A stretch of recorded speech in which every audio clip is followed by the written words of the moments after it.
Vous écoutez Parlons Conversion avec Benoît Saint-Laurent.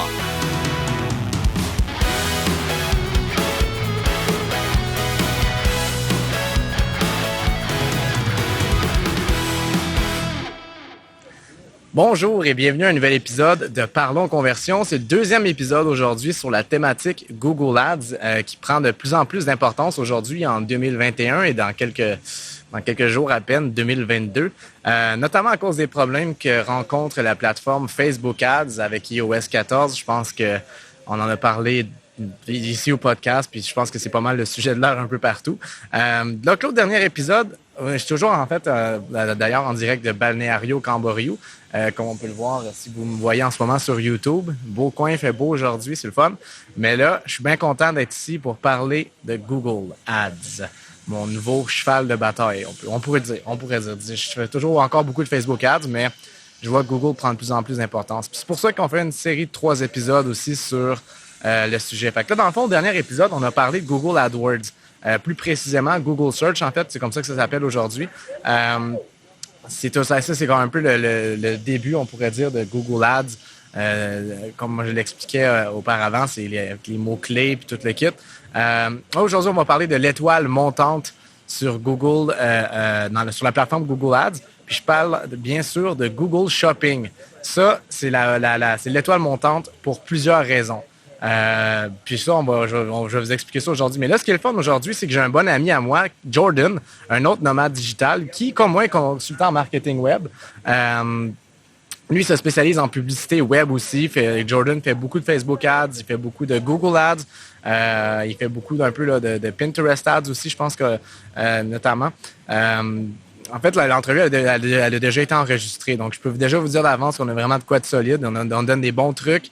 Je pense qu'on va le revoir souvent à l'épisode, pas à l'épisode, je veux dire à l'émission, parce que Jordan a des choses vraiment intéressantes à ajouter. Puis les deux, on n'a pas qu'on a une vue différente, mais on a définitivement des expériences différentes.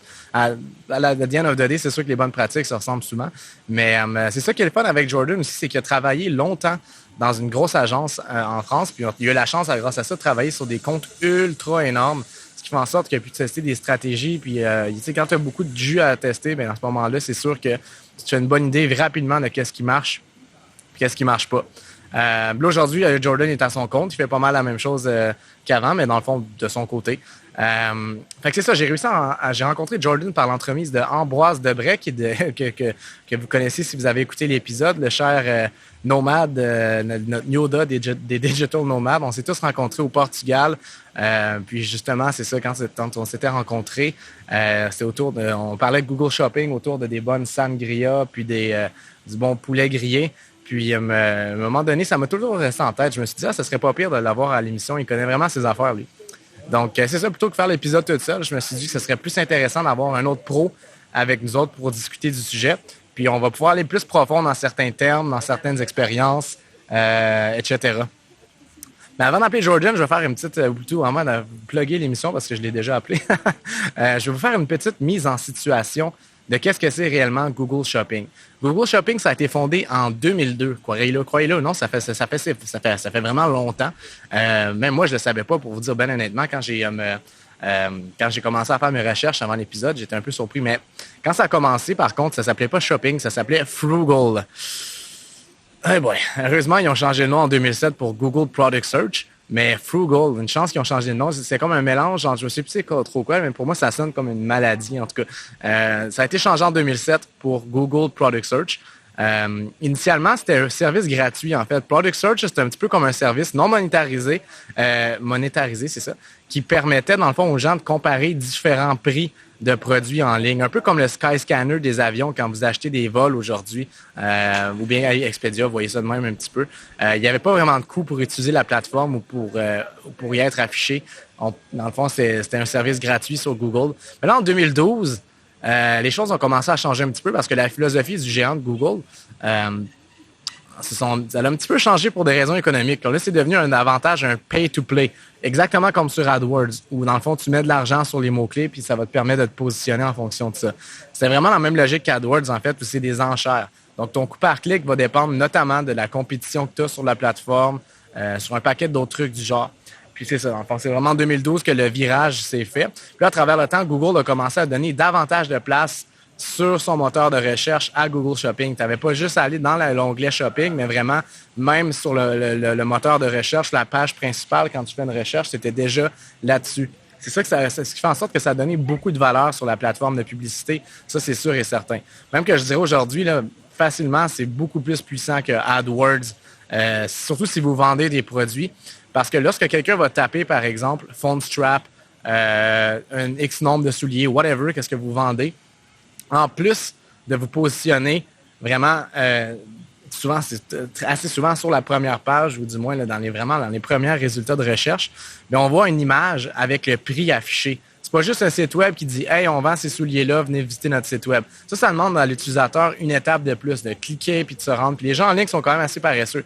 Tandis que là, avec Shopping, tu vois l'image du produit, tu vois le prix, puis faites une recherche en ligne, tapez sur des trucs, sur des produits, vous allez voir que c'est ça qui est souvent affiché en premier. Donc là, c'est plus juste un site web avec des petits textes, mais davantage d'informations qui sont cruciales, qui vont vraiment définitivement permettre d'obtenir plus de clics. Voilà, c'est pour ça que moi, je pense aujourd'hui que c'est définitivement plus puissant qu'AdWords. Mais là, évidemment, Google Shopping, c'est pour les produits, c'est pas pour les services. Donc, si vous voulez mettre de l'avant vos services, Google Shopping ne va pas fonctionner pour ça, mais ça s'en vient. C'est ça que Jordan nous a expliqué dans l'émission aujourd'hui. Donc, j'ai bien hâte de voir ça. On va en parler davantage plus tard. Aujourd'hui, Shopping, c'est disponible dans 127 pays. Ça devient vraiment un incontournable. Quand j'ai commencé à faire du shopping, dans le temps, c'est juste 3, 4, 5 pays maximum. Aujourd'hui, c'est pas mal partout. Donc, ça, c'est vraiment quelque chose qui est génial. Puis, c'est ça, dans le fond, c'est ça qui concerne les produits. Fait que du moment que vous avez un site web qui est transactionnel, vous pouvez utiliser la plateforme. Mais il faut être attention, par contre, parce que la plateforme web que vous utilisez va jouer pour énormément dans votre facilité à accéder à la plateforme. Je vous dis ça parce qu'il faut comprendre comment Google Shopping fonctionne, OK? Premièrement, si on part de A à Z, OK, vous avez un site web, vous vendez, puis Google Shopping, vous l'utilisez sur la plateforme Google Ads. Fait que là, dans le fond, c'est un peu ça. On part là, puis on finit là. Puis là, Google Ads, ça vous permet de vous afficher sur les résultats de recherche pour créer des campagnes shopping. Mais il y a un intérim entre ça, entre Google Ads et votre site web, qui permet, dans le fond, de faire la liaison, la gestion des produits, on pourrait dire, sur le nombre de stocks, sur les descriptions, sur les titres, sur les prix, avec toutes les informations du produit sur votre site web. Ça s'appelle Google Merchant Center. Ça, mesdames et messieurs, c'est pas aussi simple que ça à opérer. C'est là-dessus que vos produits sont approuvés, refusés, etc. C'est une plateforme assez difficile à comprendre, surtout au début. Si on met le temps qu'il faut dessus, évidemment, on peut définitivement arriver à la comprendre. Mais c'est là-dessus qu'on communique le nombre de produits qu'on a. Puis là, pour arriver à faire ces communications-là, en fait, vous pouvez le faire de façon manuelle. Avec une Google Sheet, dans le fond, puis en uploadant vous-même vos informations de shipping, ou etc. Ou bien, vous pouvez le faire aussi en utilisant Shopify, par exemple. Lorsque vous utilisez, je ne sais pas en utilisant Shopify, mais si vous utilisez Shopify plutôt, là, c'est le fun parce que tout est pas mal automatisé. Shopify va automatiser de A à Z la création de votre feed Google Merchant Center, puis va le configurer aussi. Ça va tout être fait de façon automatisée. Puis, ça vous fait sauver énormément de temps. Il faut faire attention, par contre, parce que des fois, c'est pas parfait. Des fois, il y a des bugs ici et là, puis il y a des petits trucs à changer. Puis, c'est une des façons, dans le fond, d'uploader le feed, on pourrait dire, de façon serveur contenu API, que ça s'appelle. Puis là, pour arriver avec cette communication-là, c'est ça. Shopify, c'est facile, c'est automatique. Vous avez juste à préparer vos... comment je pourrais dire ça? Vous avez juste à setter up le compte. Pour vrai, ça se fait en quelques clics, c'est prêt en quelques minutes. C'est sûr que ça prend un petit bout de temps avant que le compte Google Merchant Center soit approuvé, mais une chose qui est certaine, c'est que c'est beaucoup plus facile qu'avec d'autres plateformes. Si vous utilisez WordPress avec WooCommerce, il existe aussi des plugins qui vont vous permettre d'automatiser à une certaine mesure le tout, mais c'est quand même pas aussi simple que ça. Je pense que c'est un petit peu plus simple sur Shopify. Par contre, moi, j'aime bien utiliser WordPress parce que avec WordPress, il y a davantage d'applications que vous pouvez utiliser pour uploader votre feed. Puis là, quand vous faites le mapping, dans le fond, c'est de dire, OK, ça, c'est mon genre de produit, ça, c'est le code de mon produit, ça, c'est la marque, etc. Vous avez plus de marge de manœuvre que sur Shopify, par exemple. C'est un petit peu plus facile, selon moi. Mais ça, c'est avec plus d'expérience. Si vous commencez, définitivement qu'avec Shopify, ça va être beaucoup plus facile pour vous. Donc voilà. Si vous avez pas mal là, WooCommerce, BigCommerce aussi, je pense que ça va être facile à une certaine mesure. Toutes les plateformes, on pourrait dire, intégrées. Avec Google Shopping, vous allez l'avoir quand même assez facile. Sinon, vous pouvez faire aussi de d'autres façons, là, comme par exemple, vous pouvez uploader des Google Sheets. En fond, tout faire ça de façon manuelle. Puis ça, c'est quand même long. Puis moi, personnellement, je ne l'ai jamais fait. Mais Google Jordan, là, vous voyez dans l'entrevue, lui, il l'a déjà fait dans le passé. Puis il me disait, dans le fond, que c'est ça, c'est quand même assez long. Puis là, après ça, la Google Sheet, dans le fond, est hostée sur votre site web. C'est dans le fond un peu ça qui s'occupe de la gestion de tout. Ça s'appelle un fetch en anglais. Pas sûr c'est quoi le nom en français, pour être bien honnête. Mais c'est une solution qui en tout cas, qui techniquement fonctionne sur toutes les plateformes web. Puis c'est ça. C'est sûr que si vous avez un vaste inventaire puis vous avez énormément de produits, Google Sheet, ce sera définitivement pas une bonne solution parce que vous allez perdre énormément de temps. C'est mieux d'avoir un site web à ce moment-là qui utilise WooCommerce ou bien Shopify, par exemple. Donc voilà. Voilà ce qui explique un peu. Je sais que ça fait un petit peu compliqué, là, mais grosso modo, il y a un site web avec vos produits. Sur votre site web, vous avez vos descriptions de produits, vous avez votre nombre de stocks, vous avez toutes ces informations-là. Puis après ça, il y a Google Merchant Center qui s'occupe de communiquer ces informations-là à AdWords, sur lequel vous allez faire vos campagnes shopping. Une fois que les campagnes shopping sont créées, vous allez voir, c'est quand même assez facile. Tout se fait de façon automatisée. Dépendamment du type de campagne shopping que vous allez faire, vous avez des chances que vous n'ayez même pas besoin de créer de publicité du tout. C'est sûr, là, je fais référence aux campagnes standards, mais il y a aussi maintenant des campagnes smart qui sont un petit peu différentes, où dans le fond, vous laissez un petit peu plus de marge de manœuvre à Google. Ça, on l'explique avec Jordan dans l'épisode. Puis vous allez voir, c'est quelque chose qui est vraiment, vraiment génial, en fait. Là. C'est vraiment super. Puis voilà, fait que dans le fond, c'est ça. Je pense que ça résume pas mal de tout sur Google Merchant Center, sur Google Shopping en général. Fait que, regarde, on va passer à l'entrevue. Je pense qu'on couvre pas mal tous les sujets. C'est quand même assez technique, mais une chose qui est sûre, si vous vendez des produits en ligne, cet épisode-là, il est définitivement fait pour vous, surtout si vous n'utilisez pas encore la plateforme, parce que, mon Dieu, c'est génial. Moi, je le vois, là, écoutez, là, juste pour conclure, là, avec mes clients, on a quand même un bon switch, une transition qui se fait dans le sens où avant, j'accordais peut-être 70% du budget sur Facebook Ads, par exemple. Puis aujourd'hui, des fois, c'est rendu 30%. Le reste, c'est sur Shopping. Parce que Shopping, ce qui est le fun, là, c'est même chose qu'AdWords, on va rejoindre un public cible qui est conscient de ses besoins. Puis ça, c'est quelque chose qui est vraiment intéressant. Sur Facebook Ads, ça se fait par l'entremise d'un ciblage qui est vraiment précis. Mais là, le ciblage, s'il est moins bon, bien, ça fait en sorte que vous pouvez rejoindre de façon moins efficace votre public cible. Tandis que là, sur Shopping, au moins, on ne perd pas cette notion-là. Puis ça, je pense qu'avec Jordan, on en parle bien aussi dans l'épisode. Donc là-dessus, je vous souhaite une bonne écoute. Puis on se revoit bientôt. Moi, je m'en vais me baigner. Donc aujourd'hui, pour nous parler de Google Shopping, j'ai nul autre que Jordan Antunes. Je sais qu'en France, on t'appelle Jordan.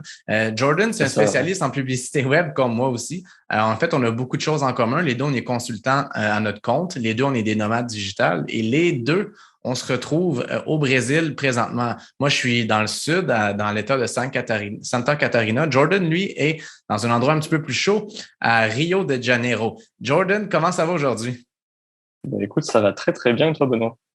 Ça va dangereusement bien. Une autre belle journée de travail. L'été qui commence ici pendant que c'est l'hiver au Québec, c'est quand même assez le fun. Eh oui.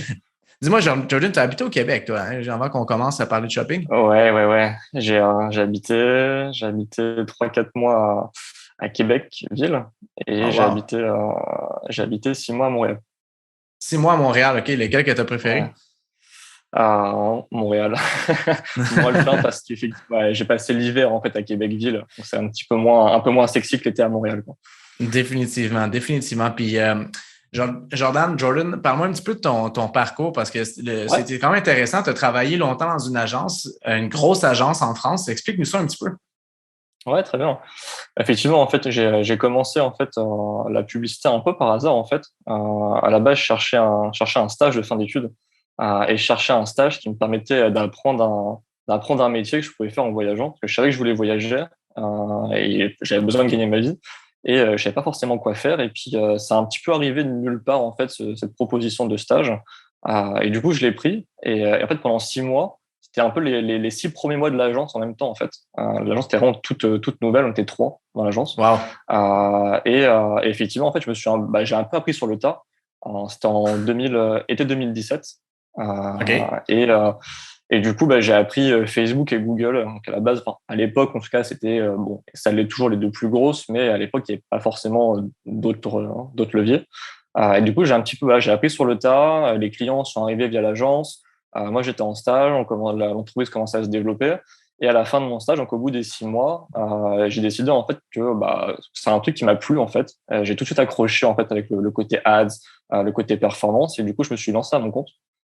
J'ai continué de travailler pour cette agence en fait qui était basée à Paris. Je suis resté 2 ans, 2 ans à Paris à travailler dans les locaux, à faire croître l'entreprise, à me former aussi au passage.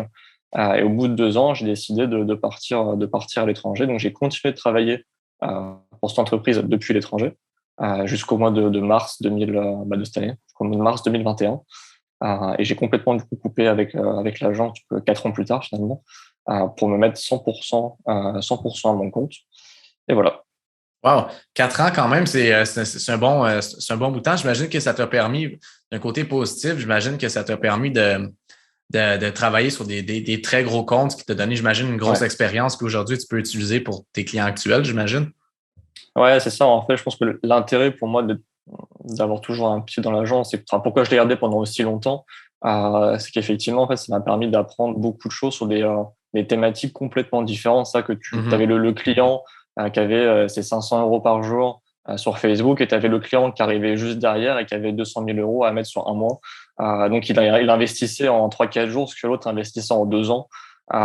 Donc, du coup, des problématiques complètement différentes et puis des thèmes aussi complètement différents. J'ai fait de l'automobile, du prêt-à-porter, du SaaS, du recrutement, de la formation. Enfin bref, j'ai touché un petit peu à tout avec des budgets différents.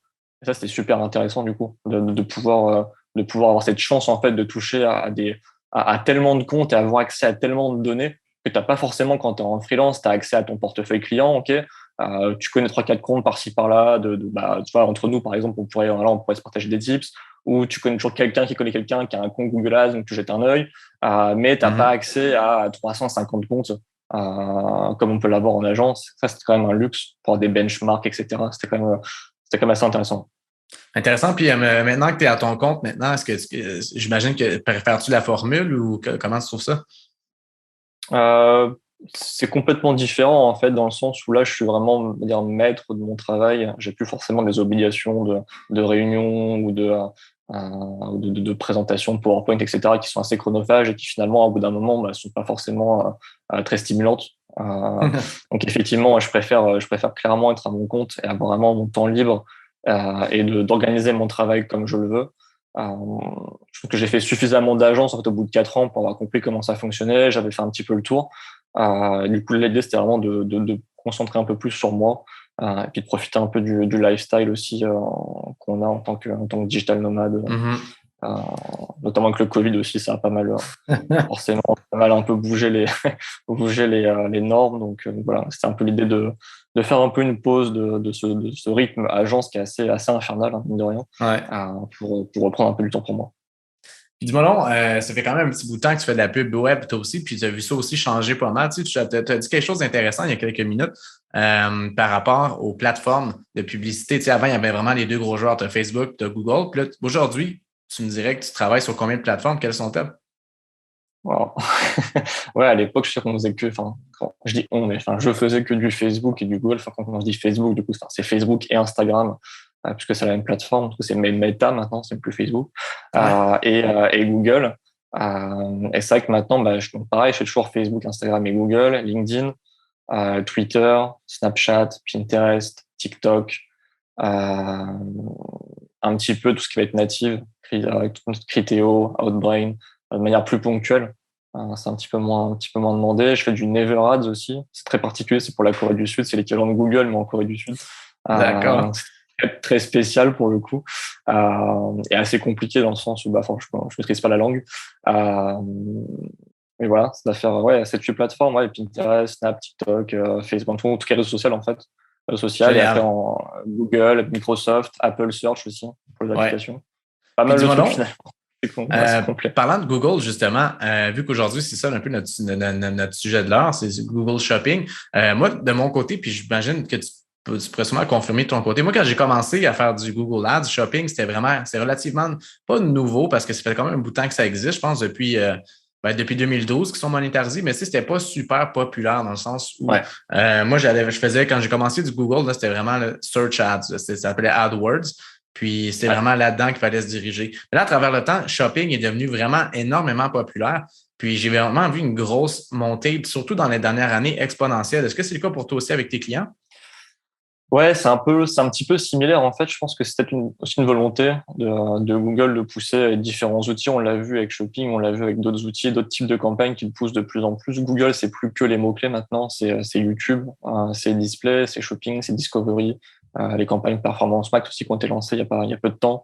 Donc c'est vrai qu'il y a quand même pas mal d'outils qui sortent. Et il est vrai qu'il y a, en fait, quand j'ai commencé, donc en 2017, Google Shopping existait était déjà bien en place, mais c'est vrai qu'on avait tendance à prioriser en fait les campagnes de mots-clés, Facebook. donc de search, Ouais, ou même de Facebook plutôt que d'aller faire du Google Shopping qui était plus là pour, comme un complément en fait. C'était un peu la dernière roue du carrosse, tu vois. On mettait du Google Shopping, ah tiens, on va essayer de faire ça, ça fera un peu de vente en plus et puis on verra ce qui se passe. Et finalement maintenant, tu as des comptes qui ont la majorité de leur budget sur du shopping. Et c'est vrai que finalement, maintenant, pour un e-commerçant, du Google Shopping, c'est presque prioritaire par rapport à du search, en fait. Ouais, Pour beaucoup. certains annonceurs.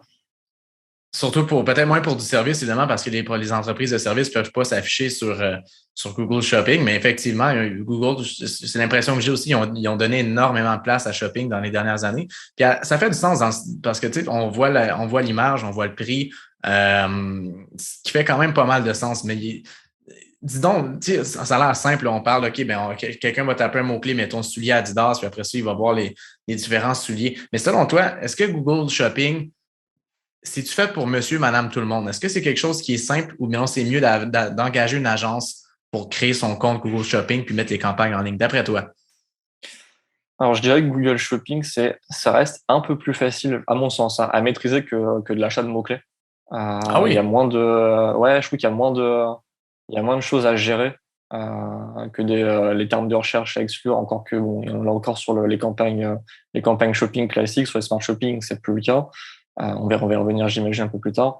Il y a un petit peu moins même les annonces, tu vois, il y a des annonces à créer sur le search, alors que sur la partie shopping, t'as pas d'annonce concrètement à créer. C'est récupéré de ton flux ou de ton tableau dans Google Merchant Center. Et je trouve que globalement, c'est un peu plus parlant. Est-ce que c'est le fait que ce soit des images et des produits que tu mets en avant et ça fait plus de sens de dire, OK, ce produit-là, il fonctionne bien, celui-ci ne fonctionne pas bien, plutôt que des mots-clés qui sont peut-être un peu plus abstraits, je pense, que la partie shopping. Donc, à mon sens, shopping est un petit peu plus facile à prendre en main que Google Ads Search, on va dire. Après, est-ce que c'est fait pour monsieur tout le monde? Je pense qu'il faut quand même un minimum de compétences, on va dire techniques web de manière globale. Il faut quand même récupérer les informations de produits. Ça passe par Google Merchant Center, qui après repasse par Google Ads. Bref, il y a quand même pas mal il y a un setup en fait, je dirais quand même, qui nécessite un minimum de connaissances. Je pense qu'effectivement, pour une personne qui n'y connaît absolument rien et qui délègue toute la gestion de son site à un tiers et qui veut faire de la publicité, je pense qu'effectivement, il va falloir passer par un professionnel, donc soit un freelance, soit une agence. Pour une personne qui a quand même des bonnes bases en culture web et qui touche un petit peu à tout, ça peut commencer à se débrouiller à faire ses premières campagnes. Ton analyse est intéressante parce qu'effectivement, à une certaine mesure, shopping va être plus facile peut-être pour la maintenance, puis ça dépend encore une fois, c'est surtout en début de campagne, quand tu dois tester différents types de campagnes différents, là, c'est une autre histoire, mais at the end of the day, la façon que c'est fait, Google automatise quand même beaucoup de trucs, sauf que lorsque ça en vient à la création de la campagne, moi, c'est là où j'ai galéré le plus parce que j'avais pas beaucoup de connaissances web. Quand j'ai commencé, j'ai tout le temps été quelqu'un qui faisait la stratégie ou de la pub, puis je m'occupais pas vraiment de l'aspect, on pourrait dire, back-end d'un site web, puis feed, puis tout le kit.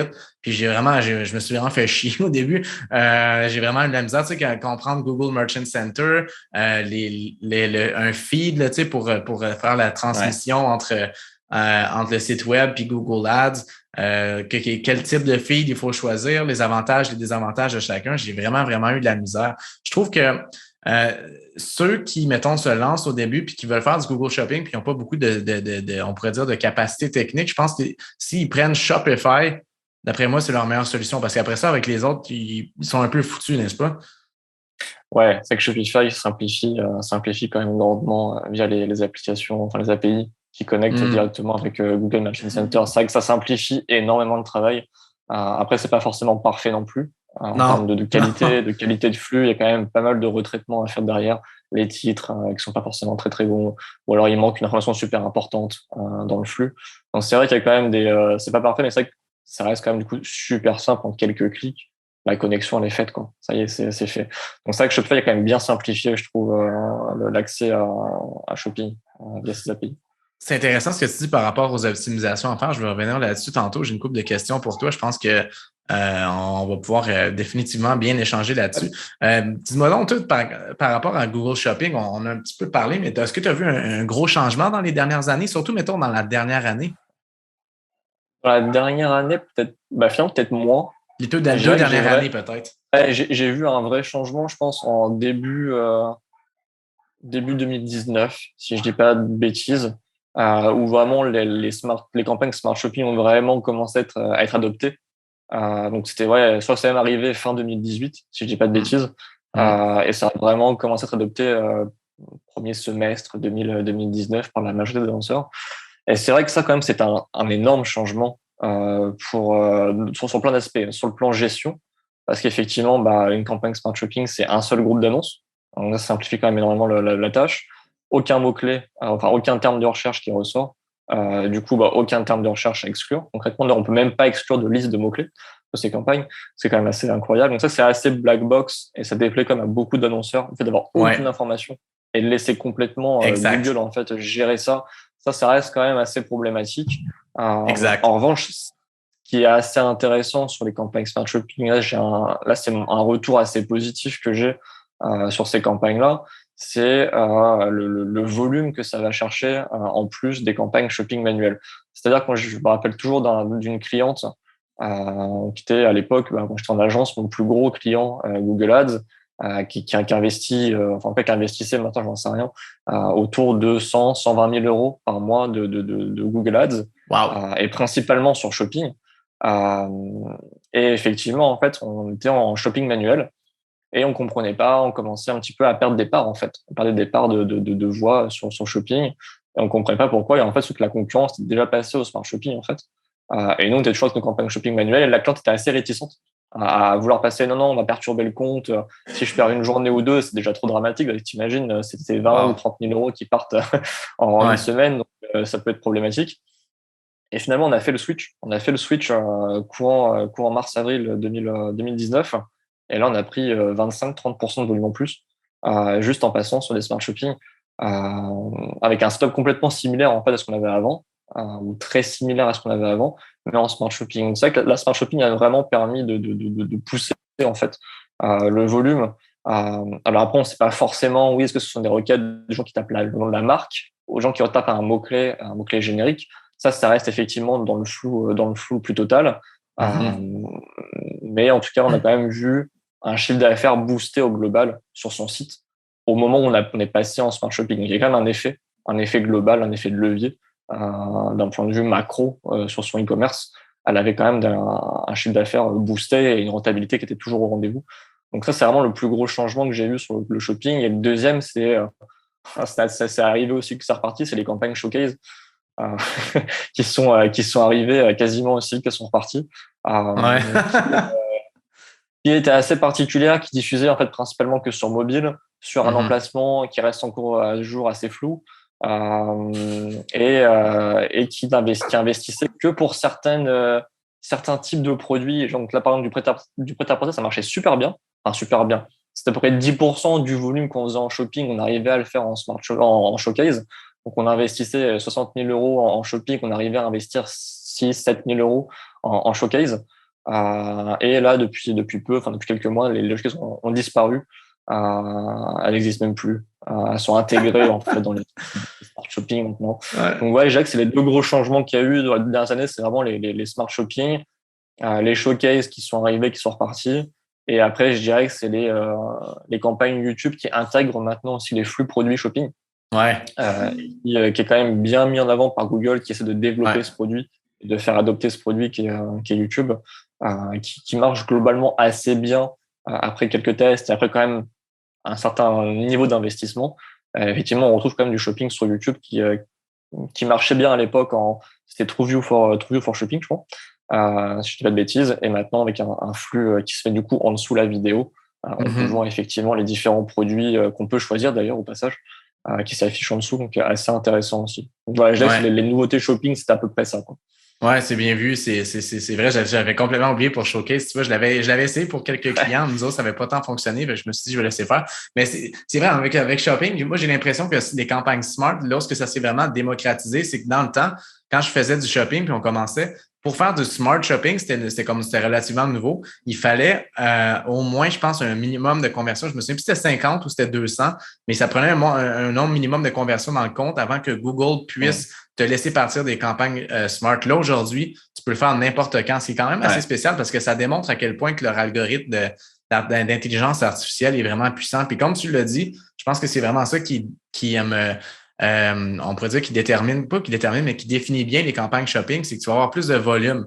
Parce que ce qu'ils font, eux autres, c'est qu'ils vont montrer ta pub, mettons, sur le réseau display, ce qui veut dire YouTube, puis tous les sites où il y a de la pub AdSense. Ce qui ne se faisait pas nécessairement, ou du moins vraiment moins, avec les campagnes standards. Là, maintenant, c'est vraiment partout. Puis, la personne va visiter, par exemple, le site web d'un compétiteur. Bien là, à ce moment-là, boum, la pub, elle va ressortir. Puis ça, je l'ai vu souvent. J'ai des clients qui ils me disent des fois comme mais pourquoi je vois la pub de mes compétiteurs, je suis comme est-ce que tu es allé visiter leur site web récemment ou quelque chose comme ça? Je dis oui, bon ben c'est ça. Ça veut dire qu'ils font comme nous autres, ils font des campagnes smart shopping. C'est ça. Ah non, c'est ça c'est vrai que c'est assez le côté acquisition en fait supplémentaire que va chercher la smart shopping versus une campagne shopping manuelle qui ne fait pas en fait cette proposition d'aller faire du retargeting ou même d'aller proposer du contenu de manière agressive. Je crois même que via le smart shopping, je crois même qu'on affiche en Gmail, si je fais pas de bêtises. Donc voilà, c'est vrai que on va quand même chercher du volume supplémentaire et à ce côté acquisition en fait qu'on peut aller un côté incrémental en fait qu'on n'a pas avec la campagne shopping standard. Ouais. Et là, il y a même une option sur les campagnes smart shopping qui n'est, je crois, pas disponible sur les campagnes shopping standard. C'est l'option acquisition de nouveaux clients. Ouais. Où en fait, quand une campagne shopping, enfin une smart shopping, pardon, va faire une vente auprès d'un nouveau client qui n'a jamais converti sur le site de l'annonceur, cette vente, on peut lui accorder en fait un chiffre d'affaires supplémentaire pour inclure la LTV en fait du client derrière. Et du coup, ça booste le chiffre d'affaires et ça booste le ROS de la campagne et du coup, ça donne plus d'informations à l'algorithme.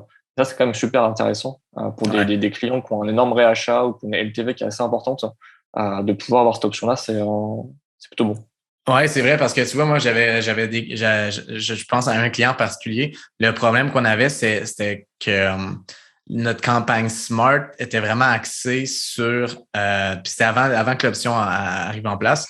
Je regardais, là, on peut voir à peu près les placements, ce que ça va et tout, puis il y en avait énormément en remarketing, comme la plupart. Là, ce qui était plate, c'est que on allait un peu gruger les ventes organiques à une certaine mesure qu'on allait chercher. Puis fait que là, c'était la lecture des résultats était un petit peu erronée. Puis j'avais l'impression qu'on perdait, à cause du budget quotidien qui était alloué, on perdait peut-être probablement des opportunités de nouveaux clients. Mais là, avec cette option-là, c'est ça qui est cool, c'est qu'on peut justement mettre l'accent sur les nouveaux clients, ce qui fait vraiment une grosse différence. Puis Google est quand même vraiment intelligent parce qu'ils peuvent te dire aussi, ben, ton coût par acquisition devrait ressembler à peu près à ça. Ils n'ont pas tout le temps raison, mais c'est vraiment... très bonne la vérité, ouais. Ouais, c'est ça. C'est surprenant. Et ce qu'ils arrivent à faire, c'est en termes de data, c'est un peu peur même parfois. Mais effectivement, c'est assez précis en général. Mais justement, parlant de données, puis de vie privée, puis de tout ça, on a parlé beaucoup avec Facebook et OS 14, les impacts que ça a apporté. Pour ceux qui s'en rappellent pas, c'est toutes les applications externes ou pas externes, mais qui utilisent des third-party data sur un iPhone. Ben on peut, si l'utilisateur du iPhone ne veut, couper dans le fond ces informations-là aux géants comme Facebook, Google, etc., ce qui leur fait perdre énormément de données. Avec Facebook, on en a parlé beaucoup. On a vu définitivement des gros impacts. Mais avec Google, je ne sais pas si c'est l'impression que tu as. Moi, j'en ai pas vraiment entendu parler dans le sens où Google sont vraiment restés tranquille. C'est quoi le mot pour ça? Hein, je pourrais dire? On pourrait dire, mettons, ils sont restés vraiment plus low-key plus sur le serein, sujet. ouais. En fait, ouais, on a effectivement beaucoup entendu parler de la mise à jour iOS 14, même un an avant qu'elle arrive. Quand on a Ouais. déjà parlé de la mise à jour, en quoi ça allait vraiment tout On en changer. parlait à Lisbonne ensemble. C'était plus d'un an de ça. Et c'est vrai que au final, la mise à jour iOS 14 a eu un énorme impact sur tout ce qui va être réseaux sociaux. Donc Ouais. Facebook, évidemment, en première ligne de mire, puisque c'est le plus gros. Et quand on dit Facebook, c'est aussi Instagram. Tout ce qui est Snapchat, Pinterest ont aussi été impactés de la même manière, mais on va dire que ça a fait moins d'écho parce que plus petit. Euh, Ce qu'il faut comprendre en fait, enfin c'est un sujet qui est assez délicat.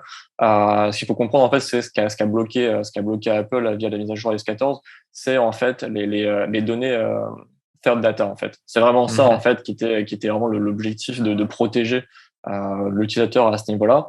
Et c'est vrai que déjà premièrement, c'est que Google était déjà comment dire davantage préparé que Facebook pour cette mise à jour. Ouais. Ils étaient déjà plus à jour en fait en termes de compliance Ouais. que Facebook. Donc déjà ça, ils avaient déjà cet avantage-là. Et après effectivement, ce qu'il faut comprendre, c'est que Apple protégeait en fait les données, c'est-à-dire que les comportements, les centres d'intérêt, etc., qu'on récupérait via les cookies, via le pixel en fait Facebook, que Facebook retraitait. La différence, c'est que Google, c'est des gens qui tapent qui font des recherches. Et déjà, du coup, en fait, tout ce qui est search, là, je n'ai pas impacté parce que c'est pas, on n'affiche pas une pub basée sur un comportement ou sur des données personnelles. On affiche des publicités suite à une requête d'une personne. Donc déjà, de base, toute la partie mots-clés, en termes d'impact, zéro. Shopping, Exact. dans la Exact. partie smart shopping, display, remarketing, qui effectivement, elle, va être impactée. Parce Ouais. qu'effectivement, le remarketing, c'est récupérer des données personnelles avec des informations. Donc ça, c'est impacté. Mais la partie recherche, du coup, déjà pas impacté. Ce qui est quand même une grosse partie de l'investissement sur Google. Donc aucun changement. Les vrais changements et les vrais impacts qu'il y a eu pour Google, bah, c'est ce qui se base également sur ce qui va être centre d'intérêt, liste de remarketing. Donc tout ce qui va être remarketing, c'est impacté. Tout ce qui est ciblage par audience similaire ou les AdWords Optimized List, etc., ça, c'est impacté. Et après, tout ce qui va être sur YouTube, en fait. Tout ce qui va être sur YouTube aussi, ça va être impacté parce que YouTube, c'est un réseau social. Si tu utilises l'application YouTube sur ton téléphone iOS 14, tu as dû aussi cocher ou décocher la fameuse case au moment où tu as démarré ton application pour la première fois après la mise à jour iOS 14. Et là, effectivement, on peut perdre des données. Donc, effectivement, Google Ads moins touché, Google moins touché que Facebook globalement. Et c'est vrai que Google aussi est un peu davantage préparé aussi, je pense, pour la suite, avec tous les systèmes qu'ils veulent mettre en place, de systèmes de cohorte, en fait, et donc plus de tracking, cookies, etc. Donc, bref, on a encore un peu le temps. Je crois que ça devait sortir en 2022 pour Google. Je crois qu'ils ont décidé de passer en first party à partir de 2023. C'était repoussé. Donc, on est encore 2022, veut dire à peu près tranquille. 2023, il faudra quand même voir l'impact que ça peut avoir sur la mesure de la performance côté Google. Puis, OK, c'est intéressant ce que tu dis là, parce que mais là, effectivement, en ce moment, je pense qu'avec Google Ads, on peut aussi utiliser c'est ça, la mesure des conversions par API.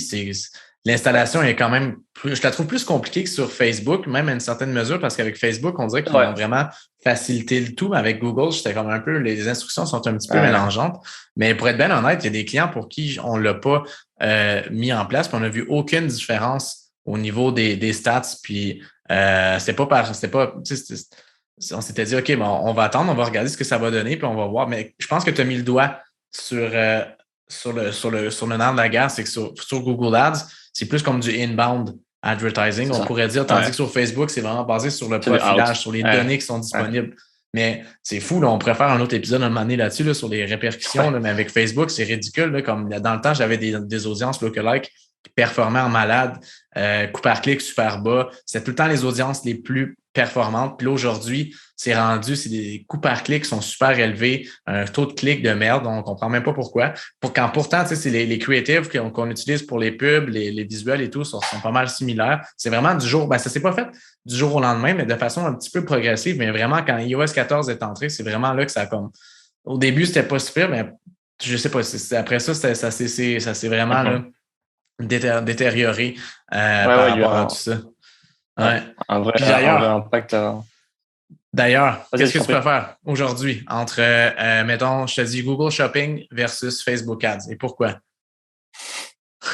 Euh, c'est une question difficile. En vrai, ça dépend un peu de l'annonceur. Ouais. Par défaut, moi, je dirais Google Shopping. Mhm. Parce que plus stable. Ouais. Parce que plus stable, de manière globale, Facebook, c'est un peu la roulette russe. T'as un visuel qui cartonne pendant 3 mois Mhm. et puis demain, il marche plus. T'as pas d'explication, on ne sait pas pourquoi et c'est fini. Mhm. Il faut que tu recrées une pub qui repart à zéro. Euh, alors que Google Shopping, de manière globale, on va dire Google, c'est plus stable.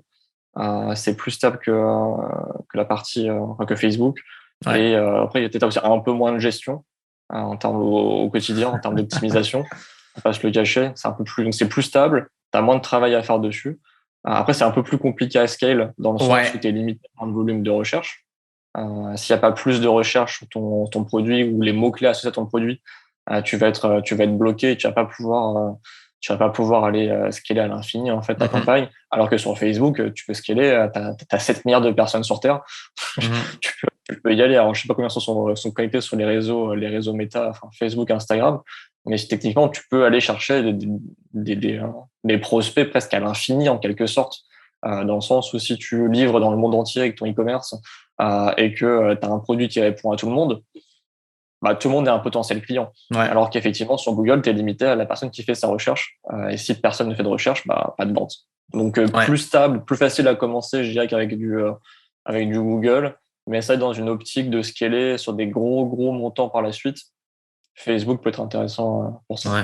Donc, à Ouais. choisir, mon choix, c'est Google Shopping.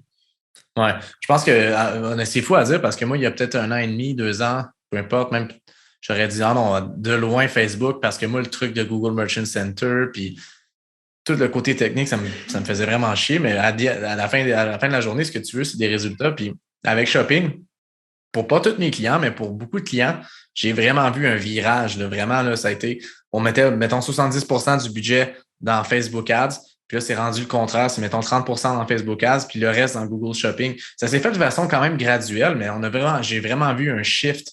Évidemment, c'est encore relié, encore une fois, à iOS 14, mais je pense que ce que tu dis sur Facebook versus Google se reflète définitivement la réalité. Maintenant, mettons que je te dis Google AdWords, search, le classique versus Google Shopping. Lequel préfères-tu?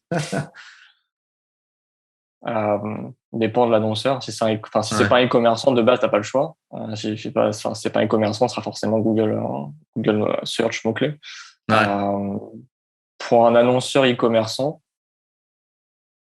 en vrai, pour un annonceur, ça peut dépendre de la concurrence. Pour un e-commerçant, je te dirais franchement presque Google Shopping. Ouais. Google Shopping parce que une personne qui va taper ton produit, comment dire, et sur laquelle ton annonce va apparaître, tu tapes, je sais pas, chaussures, du coup souliers, en français du Québec, euh, souliers, et du coup, bah, l'avantage du shopping, c'est déjà que tu apparais avant les requêtes search. T'as le petit bandeau là sur le carrousel avec les produits qui Ouais. apparaît t'apparaît déjà plus haut que le search. Et finalement, tu as quand même une bonne grosse partie des utilisateurs qui cliquent sur les annonces, que c'est visuel, ils voient le produit, c'est plus intéressant. Donc, tu as peut-être un reach plus massif comme ça. Plus facile, on l'a vu un petit peu plus tôt, plus facile à prendre en main, à mon sens, que la partie mots-clés, qui reste quand même encore assez une science un peu complexe pour certaines personnes, euh, qui fait pas forcément toujours sens. Être plus facile, je pense, sur la partie shopping. Donc ouais, à choisir, franchement, une bonne campagne shopping bien setup, avec forcément un bon produit, un site qui performe derrière. Ça peut faire un carton pour une personne qui démarre sur la publicité. Ce sera plus facile, je pense, à gérer une campagne Mhm. d'achat de mots-clés avec des ROS différents. Petite question pour toi par rapport on va revenir justement là, sur ce qu'on disait par rapport aux bonnes pratiques parce que tu as dit des choses intéressantes sur lesquelles on va revenir. Mais avant, pour une entreprise monsieur, madame, tout le monde qui nous écoute, selon toi, pour quel genre d'entreprise, évidemment, les services ne sont pas inclus parce qu'on ne peut pas faire de pub de service sur Google Shopping, mais pour ceux qui vendent des produits, selon toi, quel genre d'entreprise ça fonctionne le mieux pour eux, Google Shopping? Ou des industries Euh, ou. ouais, en fait, je dirais que ce qui marcherait peut-être le mieux, à mon sens, c'est sur des paniers moyens qui sont pas non plus trop élevés. C'est-à-dire que si on est Hmm. sur des paniers moyens, tu vois, du 1000, même du 500 euros, tu vois, bon, ça dépend de ta trésor derrière. Si tu investis 1 million d'euros, oui, mais si pour monsieur et madame tout le monde qui a 500, 600 euros et qui vend des produits à 400, 500 euros, en vrai, ça va être compliqué. Ça va être compliqué, ça veut dire qu'il faudra peut-être investir au moins 200 euros pendant une vente. Tu vas avoir 2 ventes dans ton mois. Statistiquement, c'est pas analysable, en fait. Donc, je dirais que sur des paniers moyens, enfin, relativement accessibles, en dessous de 100 euros, tu vois, franchement, là, tu peux faire des choses assez sympas avec du bon volume. Après, ouais, c'est ça. Je dirais que sur Ouais. et finalement, peu importe le produit, à part ça peut dépendre de la concurrence. Ça, si tu fais de la maroquinerie, tu vas te taper Gucci, Hermès, Vuitton. Donc bon courage pour sortir son shopping là-dessus. Pour des porte-cartes en cuir, laisse tomber. Enfin, c'est faisable, hein, mais ça marche pour certains annonceurs. Mais ça, du coup, tu as plus de concurrence aussi à ce Ouais. niveau-là. Tout ce qui est prêt à porter, tu as beaucoup de concurrence aussi. Donc ça, t'as un produit qui est incroyable. Soit tu as un produit qui est vraiment pas cher. Et dans ces cas-là, potentiellement, tu dégages un peu de ton épingle du jeu comme ça. Ouais. Mais c'est vrai que voilà, je pense que finalement tout le monde a un peu sa place sur le shopping pour tout ce qui est e-commerce. Après, ça dépend de la concurrence et Mhm. du panier moyen et de la trésor aussi qu'on est prêt à mettre sur l'investissement publicitaire. Ouais, ouais, c'est bien dit. D'ailleurs, parlant de prix et tout, il y a quelque chose de fou que j'ai vu, j'ai commencé à déceler ça un peu cet été, puis je pense que il y a tout le temps des petits hacks, on pourrait dire, sur les plateformes publicitaires, tu sais, comment être capable de mieux sortir. Puis moi, j'avais un client qui travaillait dans des prêts, c'est comment je faisais ça, c'est des prêts Crédit Bail, dans le fond. Mettons que tu veux faire financer de l'équipement. C'est comme financer au privé, on pourrait dire. C'est un peu comme un financement à la banque, mais différent un petit peu parce que c'est comme location sous possibilité d'achat, dans le fond. Puis, tu tapais, mettons, certains mots-clés, par exemple, un tracteur John Deere ou whatever. Puis, il y a des petits whiz qui, eux autres, ils font des Shopify. Puis, ils vont mettre, par exemple, le produit, mettons, le produit de location par prix mensuel. Fait que là, tu le vois, dans le fond, mettons, le Mmh. tracteur. Puis là, après ça, tu vois, mettons, 100 $. T'es comme, ben, voyons donc, là, ça saute aux yeux. Mais dans le fond, Ouais. c'est pas le tracteur qui vend, dans le fond, c'est un service de financement Mmh. pour ce truc-là. Fait que je trouvais ça quand même assez puissant. Sauf qu'évidemment, c'est illégal selon moi parce que ça suit absolument pas les politiques shopping. Puis probablement qu'aujourd'hui, ces annonces-là sont plus en ligne, mais c'est fou, hein, les Ouais, non, hacks que les gens peuvent ouais, ouais. trouver. Il y avait des trucs assez fous. En fait, ce qu'il faut comprendre, c'est que, et peut-être pour ceux qui nous écoutent, du coup, c'est qu'en fait, à la base, pour annoncer sur Google Shopping, il faut avoir un produit physique qui est livrable. C'est ça. Qui, en gros, ça, il faut que ce soit, voilà, faut qu'on puisse l'envoyer par courrier, que le client final reçoive son colis et ouvre son paquet, il a son produit qu'il a acheté. Voilà, ça, c'est du Google Shopping, c'est vraiment un pur e-commerce simple. Après, effectivement, tu vois, depuis 1 an, je crois, Google commence à proposer Google Shopping pour des services spécifiques. Je crois que c'était Mhm. notamment serrurerie, informaticien, etc. Comment gentiment arriver là-dessus. Je vais pas forcément m'éterniser parce que je maîtrise pas forcément ce sujet-là, j'en ai pas forcément vu beaucoup et j'ai pas eu de cas particulier moi de mon côté, mais il me semble avoir vu effectivement quelques informations passer à ce niveau-là, comme quoi Google voulait commencer à utiliser Shopping pour tout ce qui est services et des services en particulier pour commencer. Donc potentiellement, tu vois, le coût du tracteur, potentiellement, peut-être que dans le futur, tout ce qui est SaaS, abonnement, formule mensuelle à 39 euros ou à 59, etc. Peut-être qu'on aura ça ça s'appellera Google Service, à savoir, Ouais. et on aura ça dessus, pourquoi pas, après tout. Moi, je trouverais ça super génial et que ça vient. Puis c'est drôle qu'on en parle parce que c'est drôle que tu le mentionnes parce que j'y pensais justement l'autre jour, là, il y a quelques jours à peine, là, je commençais à réfléchir un peu sur le futur de Google Shopping puis qu'est-ce qui pourrait être fait comme opportunité future. Puis définitivement que les services, ça fait tellement du sens. Si tu tapes, par exemple, mettons, avocat Gatineau, puis là, mettons que les personnes, ça va les pousser aussi à mettre leurs tarifs des fois sur leur site web pour certains services qui sont standardisables, du moins. Puis là, après ça, tu peux voir les reviews. Tu sais, ça facilite un peu Ouais, la même chose qu'un achat de produit. C'est ça que je trouve qui est intéressant. Parlant de prix, justement, on était un peu sur le sujet. J'ai une question mythe à te poser. Là. Honnêtement, je connais pas la vérité là-dessus. Puis j'ai lu un peu sur le sujet. J'ai regardé une couple de vidéos. Selon toi, est-ce que c'est vrai que si tes prix sont moins chers, Google vont t'afficher en premier? D'après toi, sur Shopping. ouais, c'est un mythe qui ressort régulièrement. D'après Ouais. moi, il n'y a pas forcément d'impact. Ce qu'il faut comprendre, en fait, c'est que, alors si c'est le même produit, par exemple, tu vends ton produit sur ton site et qu'il y a un Mhm. revendeur qui vend le même prix avec le même code barre, etc., avec moins cher potentiellement que toi parce que c'est un grossiste. Euh, potentiellement, oui, il pourrait être mis devant parce que c'est le même produit. Donc, il pourrait être devant toi, même si la personne tape, je sais pas, tu vends des sacs à dos, tu as un revendeur qui vend des sacs à dos aussi. La personne tape le nom de ta marque de sac à dos, genre sac, blablabla. Oui, même là, tu pourrais du coup arriver derrière le revendeur. Après, si tu vends un produit X et un autre annonceur, un concurrent vend un produit complètement différent, mais dans le même style, un autre sac à dos, par exemple, pour reprendre cet exemple, un peu moins cher, ça pourrait faire sens en fait que le produit moins cher soit en premier, dans le sens où Google est censé montrer le produit le plus pertinent pour l'annonceur, enfin pour le prospect, pardon, pour le prospect. Ouais. Donc forcément, si la personne cherche un sac à dos et qu'il y en a un à $50 et l'autre il est à $100, est-ce qu'il n'y a pas plus de chances par rapport au comportement de la personne que cette personne-là achète le sac à $50 plutôt que celui à 100? Si, il y a de fortes chances. Donc ça ferait sens en fait que le produit moins cher soit devant. Après, c'est pas aussi simple que ça dépend du contenu du produit. C'est ça. Est-ce que la fiche produit est remplie de la même manière avec un titre, une description, Exact. le marque, le GTIN, etc., etc. Voilà, tout ce qui contient tout ce que contient le flux et qui vient en fait donner de l'information dans la fiche produit Google, qui permet du coup après d'être affiché sur les réseaux. Il y a aussi ça à prendre en compte. Donc le prix, donc à données égales, si vraiment les deux produits sont similaires avec le même nombre d'informations et la même qualité d'informations, c'est possible que le produit moins cher soit proposé en premier.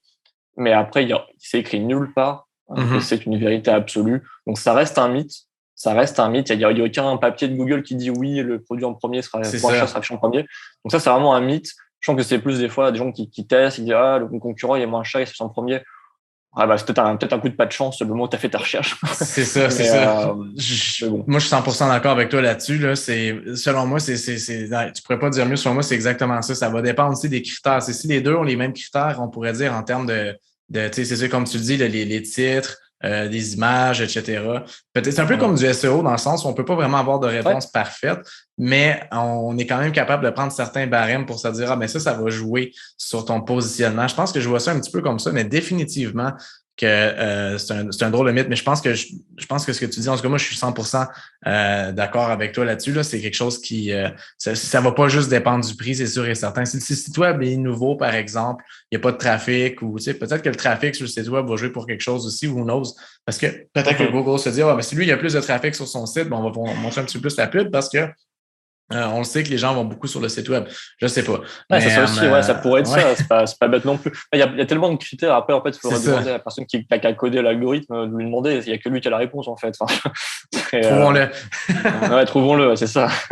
Je vais te poser une couple de questions par rapport aux bonnes pratiques. On a parlé un petit peu lors de notre entretien, mais pour mettre les points sur les i puis les barres sur les t. Lorsqu'on parle de bonnes pratiques, globalement, je te demande pas toute la gang, mais comme les plus importantes selon toi sur Google Shopping, que ce soit une campagne smart ou une campagne traditionnelle, qu'est-ce qui, selon toi, représente des meilleures pratiques sur Google Shopping, le must-do, là? Je pense qu'il y a la première chose, et c'est une chose qui est très souvent sous-estimée par beaucoup d'annonceurs qui font du Google Shopping, c'est de bien paramétrer son Google Merchant Center. Ça peut paraître évident, mais en fait, une fois que le flux est lancé, il y a d'autres choses à faire dessus. Il y a plein de comptes qui n'ont même pas mis leur logo dans les paramètres d'entreprise du Google Merchant Center. On peut même choisir la couleur aussi dessus. Activer les parties marketing affichées sur la partie Google Images. On n'en a pas parlé tout à l'heure, mais c'est aussi une nouveauté qui est sortie il y a pas très longtemps. Le fait que les produits shopping apparaissent dans Google Images. Ça, faut le cocher. Activer le remarketing, faut le cocher. Il y a plein de choses à cocher en fait pour afficher partout, et ça c'est très souvent oublié en fait. Donc ça, je dirais que la première best practice, c'est de prendre le temps de visiter toutes les onglets de Google Merchant Center et de voir si tout est bien paramétré. Ça serait la première chose. La deuxième chose, c'est de s'assurer que le flux est de qualité. Est-ce que les titres sont bien paramétrés? Est-ce qu'il y a bien toutes les informations? Est-ce que les informations des ondes sont bien renseignées? C'est pareil, il y a plein de comptes en fait qui bloquent. J'ai lancé une campagne shopping, je comprends pas, ça tourne pas, je fais zéro impression. En fait, t'as pas mis l'information de livraison dans ton Google Merchant Center, tout est bloqué. Donc ça, j'ai d'un point de vue setup, vérifier Google Merchant Center et s'assurer que le flux est bien paramétré avec les bons outils, que c'est bien propre, que l'image s'affiche bien nette. Et voilà, vérifier que tout est OK de ce point de vue-là. Une fois que ça s'est fait, sur la partie gestion et structure en termes de best practice, ne pas oublier que sur les campagnes shopping manuelles, il y a des termes de recherche et qu'on peut les exclure, comme pour des campagnes de mots-clés. Sur les Très standards, souvent, ouais. c'est assez souvent oublié en fait sur Shopping pour une raison que j'ignore, mais ça mérite le même travail que sur des campagnes de mots-clés. Et ensuite, en termes de gestion, je dirais qu'après, c'est de la segmentation. C'est comprendre quel produit fonctionne le mieux, pourquoi ce produit-là est davantage mis en avant. Par exemple, tu as 15 ou 20 sacs sur ton site. Pourquoi est-ce que Google Shopping dépense davantage d'argent sur ce produit, sur ce sac-là en particulier? Parce que des fois, c'est pas forcément celui que tu vends le plus Ouais, sur ton site. Ça, je exact. l'ai eu dans plein de cas. Et je me rappelle d'un cas en particulier, encore une anecdote, un retour d'expérience là-dessus. J'avais un client qui vendait des aquariums. Alors, le truc en verre à 800 euros et la petite plante que tu mets au fond là à 2 euros. Et il disait, ouais, moi, ce qui Ah m'intéresse, c'est de non. vendre des aquariums à 800 euros, tu vois. Je fais normal, c'est la que tu marges, ta plante à 2 euros, tu marges rien du tout, on s'en fout. Et en fait, il disait, ouais, moi, je vais mettre vraiment mon budget sur les aquariums à 800 euros. Et en fait, à un moment, on avait notre plante à 2 euros qui faisait un volume de vente incroyable. On avait des retours sur investissement, je sais plus, c'était 100, 150 dessus. Elle me disait, ah, mais c'est pas possible, ma vente me coûte 10 euros sur ma plante et je la vends 2 euros, je peux pas être positif dessus. Et en fait, il avait pas compris que même si la vente est attribuée à la personne qui a cliqué sur la plante, si la personne a cliqué sur la plante à 2 euros, mais qu'elle va sur le site et qu'elle achète un aquarium à 1000 balles, bah, c'est 1000 euros de chiffre d'affaires, en fait. Mais c'est la plante Mhm. qui récupère la vente, parce que c'est elle qui a fait le clic. Et du coup, en fait, alors ça, c'est une best practice, c'est déjà comprendre comment fonctionne Google Shopping, déjà. Et du coup, être sûr que ce soit bien segmenté aussi, que ce soit bien clair dans la lecture. Par exemple, faire des groupes, ok, un groupe avec les produits X, un groupe avec les produits Mhm. A, un groupe avec les produits C, ou alors faire des groupes par panier moyen. Ok, mais mes produits coûtent très cher, avec peut-être du coup des enchères différentes, mes Dans le produits d'appel mapping. qui coûtent pas très très cher dans le mapping, c'est ça. Et avoir un mapping très clair, en tout cas qui est le plus clair pour celui qui gère le compte, surtout. Ouais. L'idée, c'est que ce soit clair pour la personne qui gère le compte, ça doit être fluide et on doit pouvoir comprendre le compte de manière assez facile. Donc, j'ai trouver la structure qui correspond le mieux à sa façon de le gérer et qui correspond du coup aussi au business derrière. Je pense que c'est important. Et la dernière recommandation pour gérer best practice, je dirais que c'est de pas aussi hésiter à couper des produits en fait qui dépensent trop d'argent, même si c'est Mhm. un best-seller sur le site. Peut-être qu'effectivement, c'est un produit qu'on vend beaucoup sur le site, mais qui globalement, les gens qui cliquent dessus via de la publicité n'achètent pas. Mhm. Donc, ça sert à rien d'insister dessus. Si c'est un produit qui ne fait pas vendre via la publicité, coupez-le. Ça n'empêchera pas des gens quand même de l'acheter sur le site. Donc, ça vaut quand même le coup de le couper. Effectivement. Puis, non, c'est quoi? Je pense que c'est des super bons, des super bons trucs que tu donnes là. C'est le fun parce que c'est quand même assez technique. Puis, c'est des choses qu'effectivement les gens oublient beaucoup de faire. Moi, j'ajouterais aussi comme bonne pratique une chose que le monde, ben, pas nécessairement néglige, mais qui va jouer quand même pas mal pour beaucoup, c'est les images choisies sur le site web parce que Google va les chercher automatiquement. Puis si c'est des images qui sont pas claires ou peu importe, puis qui sont pas de bonne qualité, ben quand les gens regardent, tu sais, le shopping, là, ça a beaucoup à voir avec les visuels. Donc, si les gens voient une image qui est vraiment pas claire, ben déjà, ils vont se donner comme idée, OK, mais ça, peut-être que cette compagnie-là n'est pas sérieuse. Puis là, en plus, quand tu es sur shopping, ben, si tes prix sont comme les autres ou qui sont assez similaires, ben ça c'est la petite affaire des fois qui peut jouer sur ça. Sinon aussi, c'est les descriptions des produits, ça dont on a parlé tantôt, comme tu l'as dit aussi, les titres, etc., ça va jouer pour beaucoup parce que si ton titre n'est pas adéquat, ben à ce moment-là, tu ne vas pas ranker, tu ne vas pas te positionner sur les bons trucs. Puis ça, ben, ça va être du trafic un peu on pourrait dire Trop du de trafic trash. perdu, ça va définitivement jouer pour Ouais. beaucoup. Euh, Un sinon, point là-dessus, Benoît, tant ouais, que j'y pense, je peux me rebondir là-dessus. Je ben pense qu'il y oui. a aussi un point qui est assez intéressant, c'est de faire de la B-test en fait sur les différents éléments du flux. Ouais. Parce qu'on peut avoir plusieurs flux dans Google Merchant Center. On peut avoir son flux principal, qui a toutes les informations qui existent, et avoir un deuxième flux dedans à côté, qui est fait sur un tableau Google Sheet, dans lequel tu vas avoir, par exemple, en en-tête A, toutes tes ID de produits, et en en-tête B, une autre image, par exemple, ou un autre titre. Et tu vas dire à Google Merchant Center, bah voilà, sur mes produits, je veux que tu prennes le titre ici et le reste de l'information dans l'autre flux. Et en fait, il va combiner les deux flux pour prendre l'information là où tu veux. Et ça te Mhm. permet potentiellement de faire de l'A/B test d'images, de titres. Est-ce que ce titre-là, ce produit-là, il marche pas très bien? Est-ce que c'est parce que le produit il est pas bon, il est nul, ou il a un mauvais market fit? Ou est-ce que c'est parce que en fait le produit, la partie shopping est pas optimisée? Et si ça se trouve, en fait, ce produit-là marcherait très très bien si tu mettais, par exemple, t'as du prêt-à-porter. Est-ce que c'est mieux de mettre le produit à plat est-ce que c'est mettre le produit avec un mannequin qui porte le vêtement? Bah, peut-être que ça mérite un A/B test, en fait, entre les deux. Ça, c'est possible, effectivement, en mettant des flux, d'autres flux, en fait, et après en croisant les flux. Ça, c'est super puissant. Et j'ai vu des produits qui marchaient absolument pas, complètement renaître grâce à cette technique et en testant d'autres images ou d'autres titres. Ah ouais, hein, quand même. C'est fou. Ouais. Puis,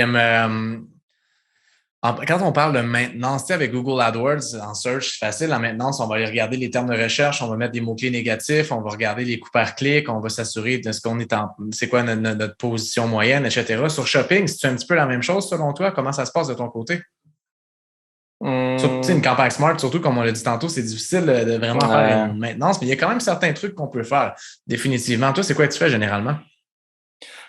Je pense que la première chose que je regarde, campagne shopping, c'est des e-commerçants, donc c'est de la performance. On va pas chercher c'est ça, c'est coût par acquisition. Donc clairement, même plus, c'est le retour sur investissement en fait. Parce que finalement, c'est des paniers moyens complètement différents. Ton coût d'acquisition, il ne veut pas dire grand chose, mais le retour sur investissement, ça c'est le premier truc que je regarde, parce que c'est quand même le nerf de la guerre, savoir ce qu'on est rentable ou pas. Et après, effectivement, derrière, c'est ok, si on est rentable, est-ce que je suis pas en train d'être capé par le budget? J'ai 300 € par jour sur ma campagne. Je suis en train d'investir en fait mes 300 € par jour. Je vois que tous les jours, je dépense 300, 302, 295. Et en fait, des fois sur le shopping, pour une raison que j'ignore, ça se fait pas tout de suite en fait en budget limité. Ça s'affiche pas forcément tout le temps. Alors c'est vraiment très limité, ça s'affiche. Donc on voit effectivement en rouge, budget limité, on pourrait investir plus. Mais effectivement, certaines fois, en fait, le budget est quand même limité. Donc il dépense son budget, mais il pourrait si on voit qu'on a mis 300 € de budget et qu'il dépense 300, c'est que potentiellement on pourrait faire plus. Donc ça, c'est un truc que je regarde. Et du coup, c'est relié aux impressions. Voir un peu les points d'impression qu'on prend sur le marché. Je veux dire, OK, là, on prend 25% des impressions. Ça veut dire que techniquement, le marché est 4 fois plus gros. Et encore, sur ces 25% d'impressions qu'on prend, on prend que 10% du clic. C'est-à-dire qu'il y a encore 90% du volume à aller chercher, en fait, sur les 25% d'impressions qu'on a. Et là, il y a 75% du marché qu'on couvre même pas. Et là, tu peux te rendre compte un peu des fois du volume, en fait, que représentent tes produits sur le marché du pays que tu cibles. Et c'est assez colossal, donc c'est assez positif en général. Ça veut dire que le client, ton client, ton annonceur a un potentiel de croissance, ce qui est trop bien. Et ça veut dire que du coup, tu as du boulot, parce qu'il faut aller les chercher. Donc, voilà. Wow, ça, c'est définitivement bien dit. Je pense qu'on a pas mal beaucoup de golden nuggets aujourd'hui. J'aime ça, beaucoup de pépites d'or pour ceux qui nous écoutent, surtout pour ceux qui font du shopping. Je pense que définitivement, on a du bon contenu aujourd'hui. Pour conclure, je vais te poser une petite question deux petites questions bien faciles. C'est quoi ta pire expérience? En premier lieu, c'est quoi ta pire expérience avec Google Shopping? C'est le plan en général, pas juste en termes de résultats de campagne, mais vraiment des scénarios de merde. Ouais. Ma pire expérience sur Google Shopping, écoute, ça peut paraître bizarre, mais j'ai jamais d'expérience horrible avec Google Shopping. Je pense que le plus, Je pense que le plus problématique, c'était des flux refusés ou des produits refusés. Et t'as aucune explication dans Google Merchant Center qui te dit pourquoi. Si on te dit pourquoi, mais vaguement, quoi. C'est genre un peu, il y a un problème ici et trouve-le tout seul. C'est ça. Te prends la tête pourquoi ce produit est refusé et pas celui-ci. Et des fois, en fait, il n'y a pas de raison, c'est un bug en fait de la plateforme. Donc effectivement, là, pour le coup, le support Google est relativement efficace sur la partie shopping en tout cas. Sur le reste, chacun sera son avis. Mais effectivement, je pense que des produits refusés sur shopping sans explication, et après, il faut trouver pourquoi le flux ne les trouve pas. Et le lien, en fait, le plus compliqué, c'est même pas la campagne shopping en elle-même, en fait. La campagne shopping a fait sa vie et tu la gères. Là où j'ai le plus de problèmes, c'est le lien entre le site et le marché. Donc en fait, le flux. Le flux. C'est vraiment c'est le plus problématique et pourtant c'est la base, quoi. C'est la base de shopping. Ouais. Et toi, tu as eu des problèmes de côté un petit peu similaires ou pire? C'est assez similaire à ce que tu dis. En fait, on pourrait dire en partie, ça fait partie du problème. En fait, j'ai eu une cliente, OK, vraiment, là, c'était l'enfer. Puis elle n'a pas trop vécu parce que c'était plus moi puis mon équipe qui s'occupait de gérer tout ça. Mais mon Dieu, grosso modo, elle avait un compte AdWords, OK, qui était quand même relativement vieux, puis il était suspendu parce qu'il n'y avait plus d'activité sur celui-ci. Fait que là, je l'ai réactivé. Puis là, la carte de crédit qui était sur le compte n'était pas la bonne. Là, ça commence comme ça, l'histoire. Là, après ça, je pars des campagnes shopping. Puis, la carte de crédit, elle venait juste d'être changée ou quelque chose comme ça, mais elle était plus bonne. Fait que là, il y avait eu genre 50 sous dépensés sur Google Ads. Puis après ça, boum, le compte Google Ads, il se fait désactiver parce que la carte, ben, Google remarque que c'est pas la bonne. Puis, next thing you know, le compte AdWords est désactivé, ce qui a fait en sorte que le compte Merchant Center a été suspendu aussi. C'est bizarre parce que je pensais pas que les deux pouvaient être reliés. Des fois, j'avais vu des comptes AdWords pas AdWords, je veux dire Google Ads, je me mélange, mais des comptes Google Ads qui restaient activés quand même. Mais là, ça a vraiment, peut-être que c'était pas relié, mais en tout cas, là, les deux sont, là, un qui est suspendu. Fait que là, j'essaie de refaire une demande pour le réactiver. Je change la carte de crédit, je fais ce que j'ai à faire. Je mets même du crédit dedans le compte Google Ads pour être sûr que Google voit qu'il n'y a aucune fraude de notre côté. Puis, ça prend du temps. Puis Google, une semaine, ils disent non, mais on fera pas rien, blablabla. Puis ils sont durs à rejoindre des fois. Ils sont moins pires que Facebook, mais en tout cas. Fait que ça, c'est le premier problème. Puis là, après ça, une fois que j'ai réussi à réactiver le compte, dans Google Merchant Center, après ça, il nous arrive un problème où le client avait des cartes cadeaux. Puis avant, il n'y avait pas de problème. Mais là, tout d'un coup, Google a flagué les cartes cadeaux. Puis à cause de ça, ils ont suspendu le compte.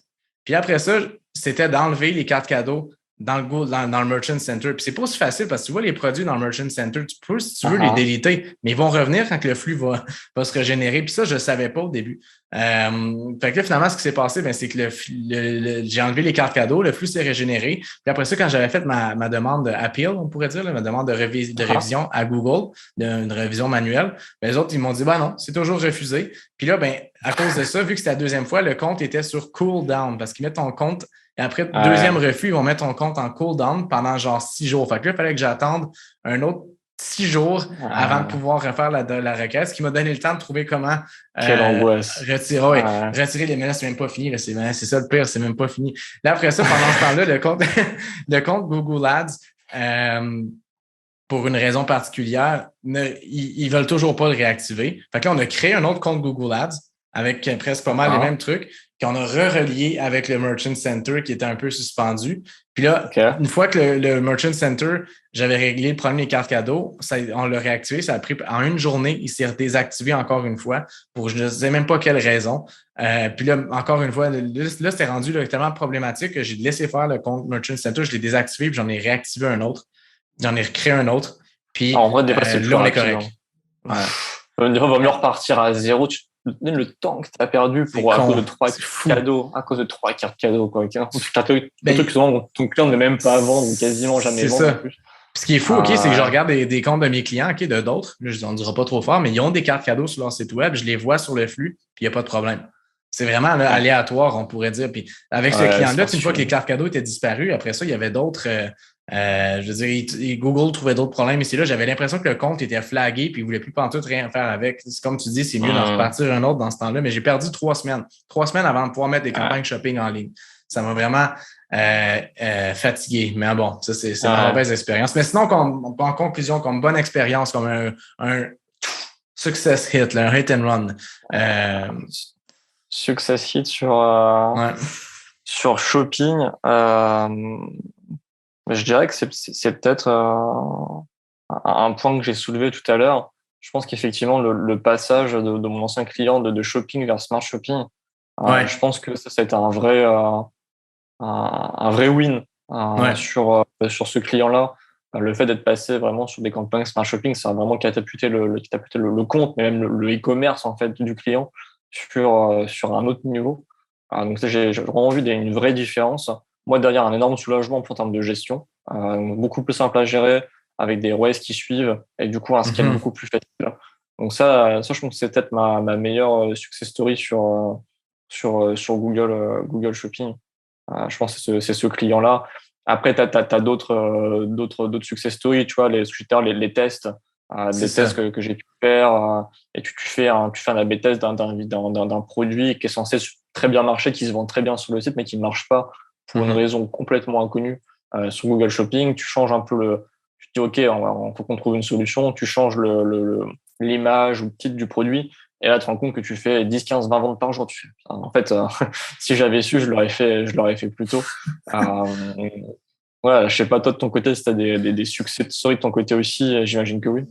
Ouais, je te dirais que c'est comme toi. Je veux dire, j'ai pas de cas en particulier où j'ai vraiment fait comme oh wow. Mais il y a une chose qui est sûre par contre, c'est que j'ai fait le virage au bon moment avec beaucoup de clients. Puis je pense à un client en particulier, là, on dépensait en malade en Facebook Ads, puis à un moment donné, je voyais vraiment le coût par acquisition augmenter graduellement. Puis pour le fun, à un moment donné, je m'étais dit on va essayer shopping. Puis avec ce client-là, au début, shopping était vraiment pas rentable ou presque pas. Fait qu'on mettait pas un gros budget dessus. Puis c'est un genre de produit où les coûts par acquisition faut que tu sois en bas de 10 canadiens, mon ami. C'est pas facile. Fait que C'est sur compliqué. Facebook Ads, c'est ça, c'est assez compliqué. Ça demande beaucoup de tests, puis ça demande beaucoup de gossage. Puis, avec ce client-là, on parlait jamais shopping. Puis moi, on the side, ça c'était inclus dans l'offre de service quand je m'occupais du Google Ads. Les clients ne savaient même pas, je pense, qu'on était sur shopping. Moi, j'avais déjà tout set up, les trucs comme il faut. Ouais. Puis après ça, après un bout de temps, je voyais les coûts par acquisition. Puis là, je comparais avec Facebook. Puis là, je suis comme, hey, attends une minute, il me semble que ça va pas mal mieux de ce côté-là. Puis graduellement, on a monté le budget là-dessus pour que ce soit aujourd'hui 90% du budget publicitaire. Je te dirais que mon gros success story, ce serait ça. Mais c'était avec ce client-là, mais ça a été avec d'autres aussi. Ça a été de faire le virage au bon moment parce que, comme tu le dis, les ROS sont au rendez-vous. Moi, je pense pas que c'est ma plateforme préférée nécessairement parce que j'aime encore utiliser Facebook Ads pour certaines raisons ou bien TikTok aussi parce qu'il y a le volet peut-être un peu plus créatif, mais définitivement, lorsqu'on en vient aux chiffres ou du moins une solution globale. Tu sais, je te donne un exemple. TikTok, ça va être parfait pour aller chercher un trafic pas cher, puis après ça, pour les reconvertir en remarketing, campagne shopping, boom, tu as une belle success story. Mais moi, je te dirais qu'en grosso modo, ça a été ça. Ça a été de faire le virage au bon moment. Puis, il y a tellement. C'est l'affaire qui est difficile avec shopping. Ben, toi, tu as l'air de définitivement être calé dans le sujet, ce qui est génial. Mais des fois, quand on a des problèmes, ou qu'on cherche des solutions, c'est que shopping, des fois, c'est pas que c'est, ben, on va dire nouveau, en guillemets. Il y a beaucoup moins d'informations disponibles en ligne que sur Facebook, par exemple. Avec Facebook, tu as un problème X, tu vas sur YouTube ou tu vas sur un blog, tu vas trouver toute ta solution de A à Z. Avec Google Shopping, parce que ça va dépendre de l'application que tu utilises pour ton feed, ça va dépendre de ta plateforme de site web, ça va dépendre de ci, de ça. C'est dur de trouver des fois des réponses à tes questions. Heureusement, les services à la clientèle de Google est quand même meilleur que Facebook, on va se le dire. Ouais, non, clairement, mais non, c'est vrai que ce que tu dis concernant les problèmes, je pense qu'il y a plus de même en dehors de la plateforme qui propose elle-même ses solutions, il y a pas mal de gens sur YouTube ou de forums qui expliquent des solutions sur Facebook parce que c'est très souvent en fait plus ou moins les mêmes problèmes et finalement qui concernent tout le monde. Et comme tu le dis sur Google, c'est souvent, ça dépend de ton site, ça dépend de quelle technologie à ton site, comment est généré ton flux. C'est un peu particulier. Il y a moins de gens aussi qui font de la publicité sur Google, j'ai l'impression. Il y a beaucoup de freelances qui sont lancés sur la publicité Facebook. C'était relativement accessible et facile à prendre en main. Ouais. Et quand ils arrivent sur Google, ils ont peur, la plateforme fait peur, il y a des colonnes, des chiffres partout, il n'y a aucune image. Les gens sont perdus et encore la plateforme a évolué. Je sais pas si tu vois, en 2017-2018, l'interface était différente sur Google. Ah oui, complètement. C'était moins agréable que maintenant. Donc maintenant, c'est deux plateformes complètement différentes qui se complètent très bien. On peut faire une sorte de résumé là-dessus. Ouais. Je pense qu'effectivement, Google a l'avantage de pousser des produits auprès de personnes qui font une recherche, qui sont intentionnistes. En théorie, ils sont plus rentables du coup. L'avantage de Facebook, c'est qu'on peut pusher du contenu à des personnes qui ne nous connaissent pas et qui n'ont rien demandé, en quelque sorte, qui sont sur leur fil d'actualité Instagram tranquillement, et on peut pusher. Et du coup, c'est vrai que ces deux stratégies se complètent plutôt bien pour aller à la fois chercher des personnes qui recherchent un produit et puis pousser des publicités auprès d'un public qui serait potentiellement intéressé.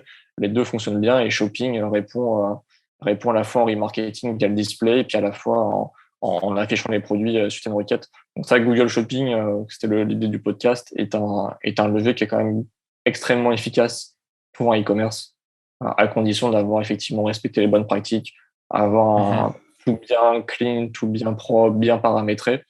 A priori, si le produit est de qualité, faut quand même prendre ça en compte. Si le produit est bon et qu'il se vend en temps normal, il n'y a aucune raison que ça ne marche pas sur Google Shopping. Ouais, amen to that. Hey Jordan, merci beaucoup pour ton temps. Je pense que honnêtement, si éventuellement tu veux n'importe quand tu veux revenir pour une émission, j'ai bien aimé tes connaissances sont toujours bien appréciées. Puis j'aime les échanges. Pour vrai, c'était vraiment cool. Merci beaucoup pour Merci beaucoup pour ton temps puis pour les conseils. Je pense que pour ceux qui nous écoutent, ça va être définitivement gratifiant pour eux. Je ne sais pas si gratifiant, c'est le bon terme, en fait, mais ça va être définitivement utile de nous écouter définitivement aujourd'hui. Tes Ça va leur conseils apprécier, sont vraiment appréciés. Ouais, voilà. Jordan, merci beaucoup. Merci Benoît, à très vite.